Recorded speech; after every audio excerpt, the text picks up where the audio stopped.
Welcome to simple life style. இன்றைக்கி நம்ம முட்டை பணியாரம் எப்படி செய்கிறதுன்னு பார்க்கலாம்.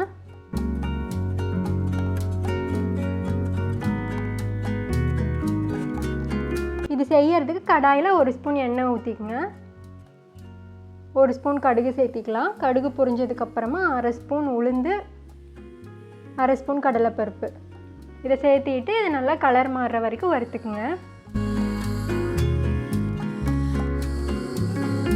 இது நல்லா கலர் மாதிரி கோல்டன் கலரில் மாறிடுச்சு. இப்போ 5-6 வரமிளகாய் சேர்த்திக்கலாம். பச்சை மிளகாய் சாப்பிட்ற மாதிரி இருந்தால் ஒரு 3 மிளகாய் சேர்த்திங்க.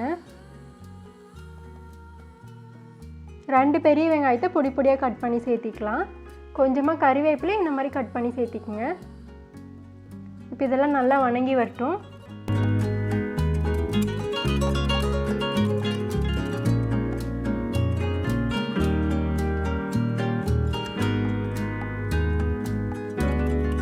வெங்காயம் இப்போ நல்லா இந்த மாதிரி வணங்கிடுச்சு. இப்போ நம்ம ஸ்டவ் ஆஃப் பண்ணிடலாம்.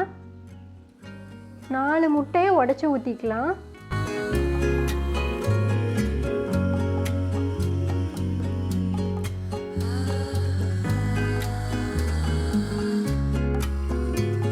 இதுக்கு மட்டும் இப்போ தேவையான அளவு உப்பு சேர்த்திக்கலாம். இப்போ இதை நல்லா மிக்ஸ் பண்ணிக்கோங்க. ரொம்ப பீட் பண்ணலாம் தேவையில்லை. சும்மா உப்பு கரையிற அளவுக்கு மிக்ஸ் பண்ணிட்டீங்கன்னா போதும்.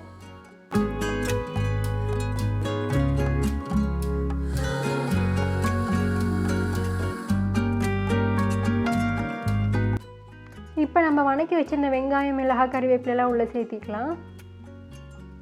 இதையும் நல்லா மிக்ஸ் பண்ணி விட்டுருங்க.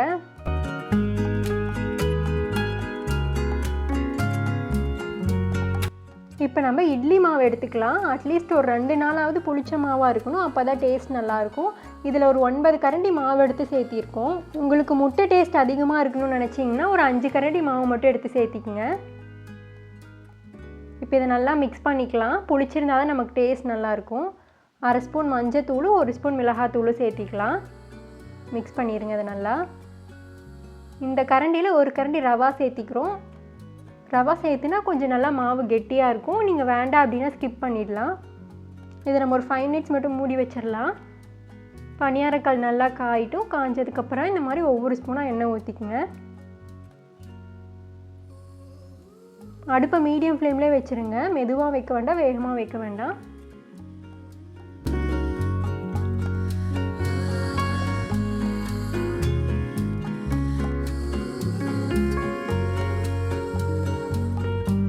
ஒரு சைடு வெந்தோடனே திருப்பி போட்டுடலாம்.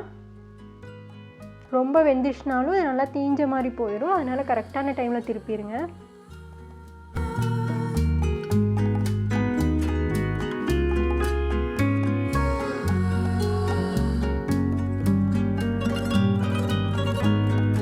அவ்வளோதான். இதே மாதிரி நம்ம எல்லா மாவுலையும் செஞ்சிடலாம்.